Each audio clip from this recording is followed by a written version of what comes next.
put it on the brakes. Again, it's damp, so there's not much traction, and off we go. 30, 40, it's hooked up now. 50, just touched 55 on the ABS there, turning it, get the back end out a bit. There we go. And 70. You know, it's fast. It's fast for a big barge. Hey guys, how's it going? Today's video is going to be about my 7 Series, my work car. It's taken me a while to get this video together. A combination of shit weather and me being exceptionally busy at work, which is good, has meant it's taken a while to sort of piece the video together. Hopefully I can edit it in a reasonable way and it will come out okay. Time will tell. So yeah, I purchased my 7 back in 2014, October 2014. It's a 2015 car. It's a 730 LD, so it's the 3-litre diesel, turbo diesel, and the L stands for long wheelbase. It was codenamed F02. The F01 was the standard wheelbase version of my car. When I purchased my car, I was fully aware that the new model was around the corner, but as a result, you know, BMW were giving substantial discounts on my car. So yeah, managed to get a very cracking deal on my car, and yeah, it was. I haven't really looked back since. It's been an amazing sort of 13 months. The car's done nearly 18,000 miles in that time. I've just put on a new set of tyres and it's had its first service a couple of months ago. But yeah, it hasn't missed a beat. It's been exceptional. The 3-litre turbo diesel, anyone that's got that engine in there, you know, their 330Ds or whatever, you know, it's an engine that's available in the 3, the 4, the 5, the 6 series, and of course the 7. It's an exceptional unit. I mean, it's unbelievable. Anyone that hasn't driven a 6-cylinder modern diesel unit, especially BMW's ones, and still think that diesel are sort of slow and, you know, loud old engines, you know, they've got a lot of learning to do, because they are unbelievable.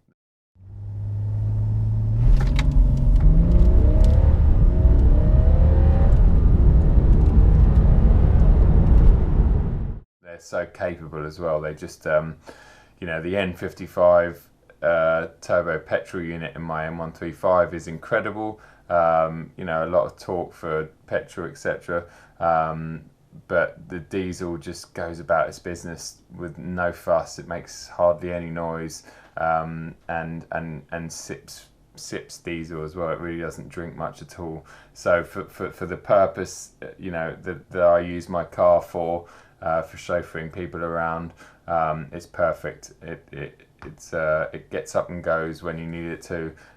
It drinks very little fuel, and it's quiet also when you need it to be. So yeah, it's brilliant. So the whole buying process is quite incredible with the 7 Series. You do get looked after very well. It's an exceptionally expensive car. You know, it's BMW's flagship.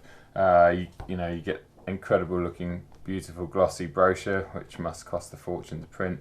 You know, the technology that's in these cars, the technology it must be in the new car is unbelievable, aside from all the sort of gimmicky gesture control bollocks. For instance, the gesture control, I mean, seriously, you know, once upon a time you had a volume knob, which you still have in most cars, including this one. Oh wow, look, that works really well and it's not particularly hard. But the volume controls then went on the steering wheel, which to me is an improvement. Definitely keep your hands on the wheel, play with the controls, you know, do whatever. But that's easier again, and you've got it there, so your passenger or whatever can play with it. That's great. Gesture control. So now you can turn the volume up by doing this or doing that. It's like or going down that. Is that progression? I mean, am I wrong here? Have I missed something? Because from that to this is a progression. From leaving your hands on the wheel and using your thumb to having to do that is, I mean, you don't have to do that. Obviously, it's still got the buttons on the wheel and stuff, but I think they're pushing the boundaries so far with technology these days that, especially in the sort of BMW 7s, the S classes, and the A8 and stuff, that they're just coming up with silly technology that actually in the real world, it's not gonna help you in any way. It's a gadget. It's something they can put in their adverts. It's something they can talk about. But is it actually going to be beneficial to anyone? No way. But yeah, you just there's just endless amounts of tech in here. And when you're speccing the car up, there's also the individual program on the 7 Series, which basically offers you anything from sort of having your name written along the door plates. Your initials can be engraved into the trim pieces, headrests. Any sort of color contrasting stitching you want. It's endless. But even before you go to the individual program, the standard sort of options and features available are just incredible. You think speccing a 1, 2 or 3 series is difficult. You try speccing a 7, it's just there's so much to think about, and there's so much money that you could spend on one. You could throw 30-40 grand on the options alone. So yeah, lovely brochure. When I purchased my car, BMW just released what they called an SE exclusive model. So that think of the exclusive as like a package of options, and it was a package of options that I was pretty much going to go for anyway. But it just meant that package or that amount of options were much better value if you purchased it in the exclusive package. It also meant that you got these unique 19-inch alloys. So that's what I went for. I went for the SE spec to give you a better ride, and then I went for the exclusive to get all these extra toys. So with the exclusive, you get the Pro Nav, the sports steering wheel, tire pressure monitoring, those 19-inch 458 alloys that I mentioned, the automatic boot lid operation, soft closed doors all round. You get the reverse assist camera, the electric rear sunblind, exterior mirrors, folding auto dimming. You get the amazing comfort front seats, which are just probably the most comfortable. And I'm not just saying this either; they are genuinely probably the most comfortable and supportive front seats I've sat in. I've sat in sportier, more sort of figure-hugging seats in some really, tasty kind of like Ferrari California T, for instance. That's got amazing seats in it, and some Audi R8s and stuff I've sat in. But in terms of a seat that you can sit in all day long and be comfortable in, yet will keep you sort of keep you in place when the road gets twisty. Exceptional, amazing. I think they're 18-way adjustable, and their memory as well. So yeah, that's incredible. Seat heating, front and rear seats, and within that seat heating, you can actually adjust where you want the heat to go. Whether you want it, mostly on the back and what sort of temperature, or the base of the seat. That's all 4 seats. You can adjust that as well. So it's not just like you 1 series or 3 series. Press the button and it's, you've got 3 levels of heat. You can actually adjust where you want that heat on those seats. So and then one of the trims, so I went for the fine wood trim ash grain anthracite, which again was exclusive on the exclusive. 4-way climate control, 4-zone climate control, driver performance control, ambient lighting, park distance front and rear, high beam assist, head-up display was part of the package as well, which once you've used the head-up display, You know, you always want head-up display in your car going forward. I miss it in any car that I drive that doesn't have it.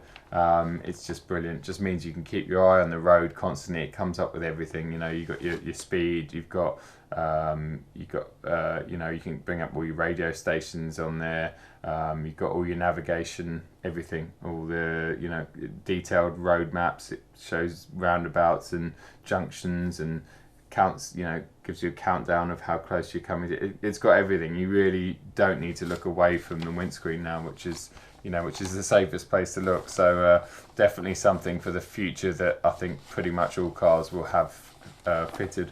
DAB radio, loudspeaker system. Again, you know, certainly in the 1 Series, the standard sound system is crap. There's no other word for it. That is it. It's just rubbish. The upgraded sound system in the 1 Series is much better, and then obviously the HK is really good. In the 7 Series, the standard one is actually not too bad. The upgraded one is fantastic, and I would say it's in line with the HK on like the 1 Series and the 3 Series. And you can sort of turn up the classical FM and just forget about the world. I can't because I've got to drive, but you know what I mean.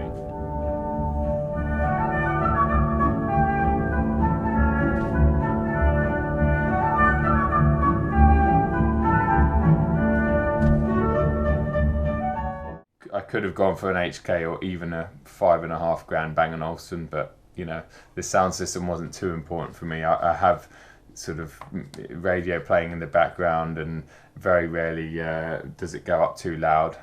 You know, it's just it's all about my clients or whatever, and they're usually, you know, doing their own thing anyway, so it's just sort of background music. And it also comes with the enhanced Bluetooth, telephone, USB, and voice control. And finally, the multifunction instrument panel, which is the fully digital instrument panel display. So yeah, that changes. If you're in sports, it's all red.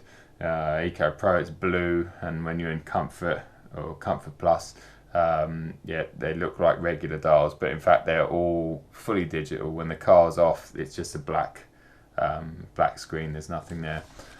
So the options, I went on top of that package. Well, firstly, the colour I went for was Sophisto Grey Xeralic. That was a standard colour. You get a number of standard colours on the 7, not having to pay extra, which is great. I went for the black Dakota leather, again standard. Then I went for the Comfort rear seats, which are, so they're the reclining, fully adjustable rear seats. The outside 2 rear seats. There is a middle seat as well, but it's not very comfortable, and it's sort of there to, you know, to offer you that third seat option if you need it. So yeah, the Comfort rear seats, quite a rare option in the UK. They come standard on the 760 Li, but otherwise it's an option. So yeah, they just recline, and they're multiply adjustable as well. You can adjust different parts of the seat. They're great. They just add a lot of comfort and luxury to the back of the car. I've got the massage function in those rear seats as well. I've got the surround view, which is like the bird's eye view of the car, which is very helpful in town. It's good for getting very close to the curb and not curbing your alloys. It's great when you're in a tight parking space or going through a road narrows. It's brilliant. I'll show you some more of that in the video. Yeah, so I'm going to aim for that spot over there next to that Mercedes C-Class coupe.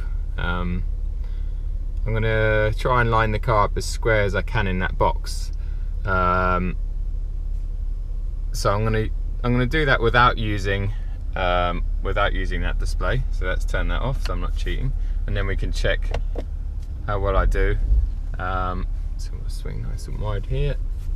Bring it in. Aim to get as close as I can to him without hitting him, just like so. Now, off memory, the box finishes about there. This is a wild guess. So let's have a look, see how I did. Well, not bad at all. Almost perfectly lined up, but I could do with going forward a little bit more. Up there, there you go, dead on. So yeah, you can see just like spots like that. It's very handy. It's very makes light work of everything. I've got the fully adaptive headlights, which are fantastic. I would urge all of you to go onto YouTube and search for BMW intelligent headlight and watch their video. It's got about 1.8 million views. It's that one. It's about 5 minutes long, but it just shows you how the intelligent adaptive headlighting works. And you know, I think only the 5 and the 7, the 5, 6, and 7s have this, as far as I know. It's unbelievable the way it works. Essentially, the headlights are on full beam most of the time, and when they sense oncoming traffic or if you're approaching traffic or any other cars, they will black out those cars. So you've got the advantage of having the full beam and lots of light, but you're not blinding other drivers. You know, the camera system in the car and the headlight unit itself manages to, you know, not blind other road users. God knows how it works, but it actually does. You know, 98% of the time it works faultlessly, and it's incredible. I tried filming some in the car, but it just didn't come out. So yeah, watch this video. It just, you know, it just shows you. Hopefully you can just see this little clip here. So you're driving along, oncoming car senses it, and then it opens up a little dark tunnel. So, and then it turns the left load lights off. But it works amazingly, and yeah, and it means that other drivers aren't blinded by your lights. So yeah, that's amazing. I've got the TV function, or the TV in my car. So that gives me all the free view channels. So I can watch TV in the car while I'm waiting for any clients, etc.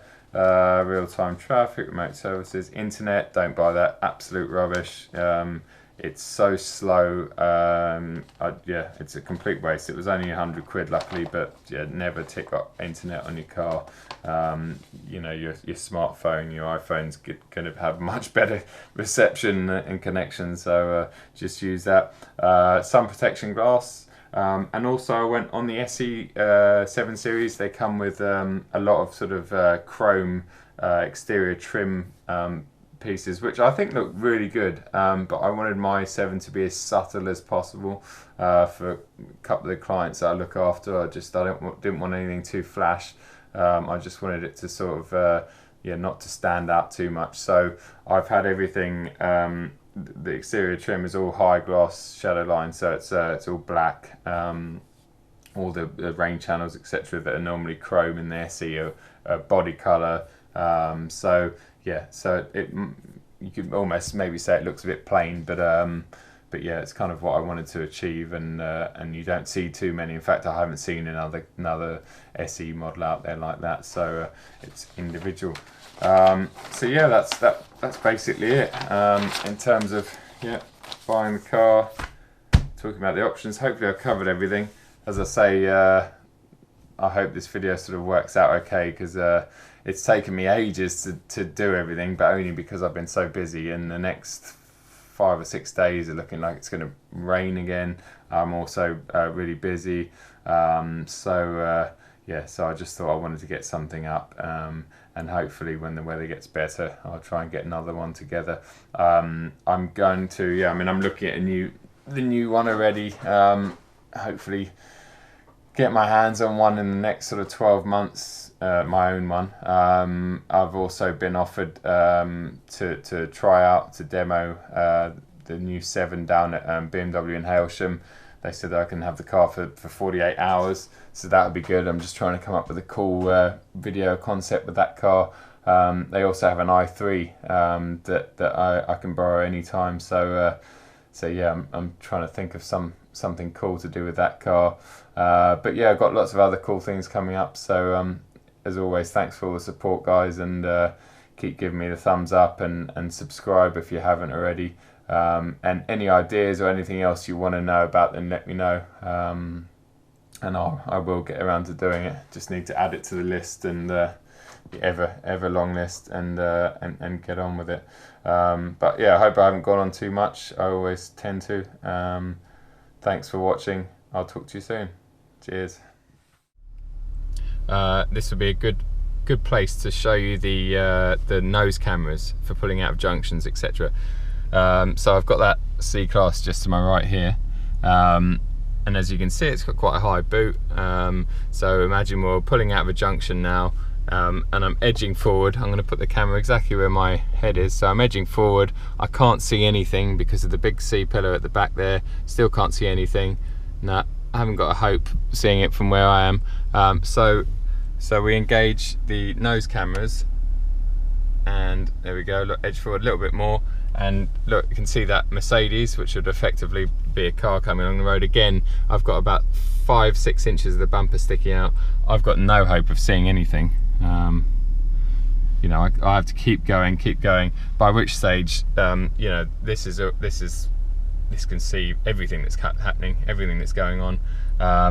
I've still got no chance of seeing anything. At about this point, I can properly see the traffic about there, by which point, you know, the camera is past the C-Class completely and has a massively clear view of what would be the street. So it's very handy for a long car like this, and driving around London, there's obviously lots of blind junctions and stuff. So yeah, that's great. So let's just put it in reverse again, and let's engage the reverse camera. So there we go. So let's go for another spot. Again, I always checking my mirrors,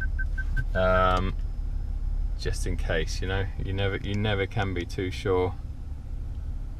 This doesn't cover all angles, this camera. It just so let's stick it next to that van.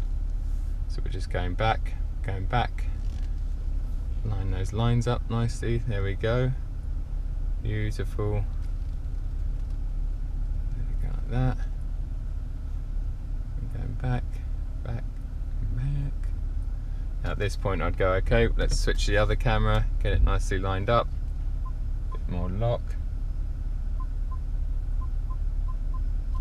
and straighten her up.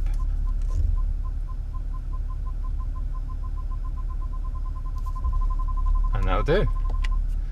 So yeah, and again, blind spot, perfect example. If I was putting out of a junction, I've got the van there, I can't actually see a thing.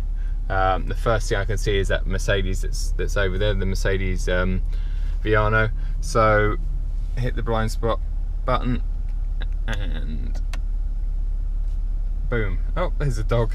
Perfect, just in shot. See, dog and a pedestrian that have now just come into shot up there. So yeah, we're going through Hyde Park now. In fact, it's, touch wood, lovely and quiet. What is it, 11:30 on a Monday? But yeah, it's can't complain. We haven't hit any traffic yet.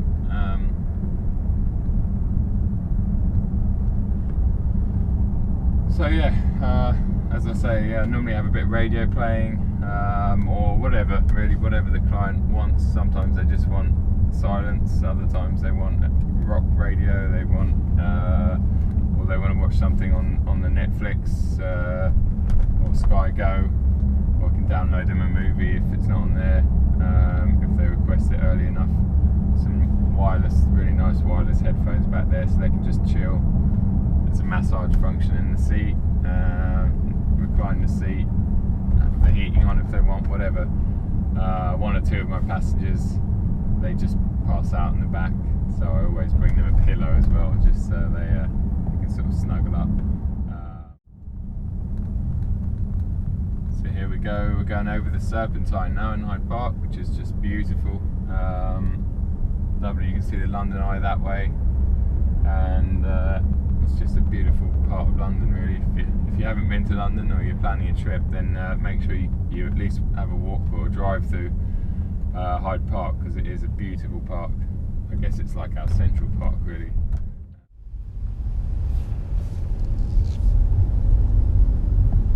Brilliant cyclist. Now this is why cyclists get a bad name. I'm a cyclist, but what is this guy actually doing? Like, I mean, seriously, what the fuck is he doing? Look at him, look. Fucking dickhead. I just want to demonstrate the sportier side of this car, just to show you, you know, what it's sort of capable of. Now I've just spent $1,000 on tyres and everything else. So I'm not, and it's a work car, so I'm not gonna, I'm not gonna thrash it like my M135. But I just want you to see that there is another side to this car.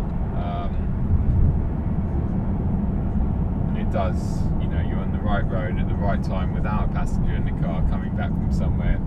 You can put it in sports, and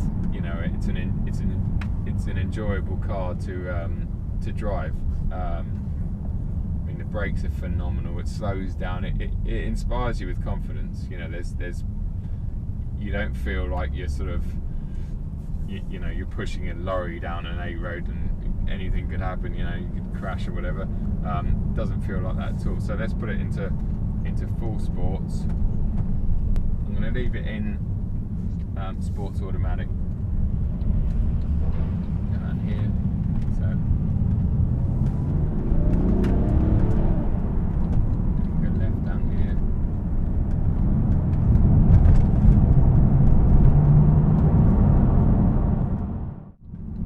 So you brake hard, it changes down nicely. It's putting it in second, which is lovely and low for here. Let's go all the way around. He's going to pull out. Of course he is. Then come out to. So it's changing to third, and it accelerates like a train. That's.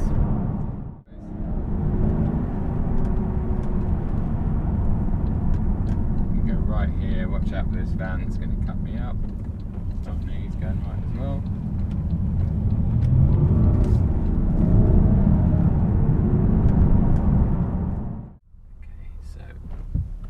Brakes. Again, it's damp, so there's not much traction, and off we go. 30, 40, it's hooked up now. 50, just touched 55 on the ABS there, turning it, hit the back end out a bit. There we go. And 70.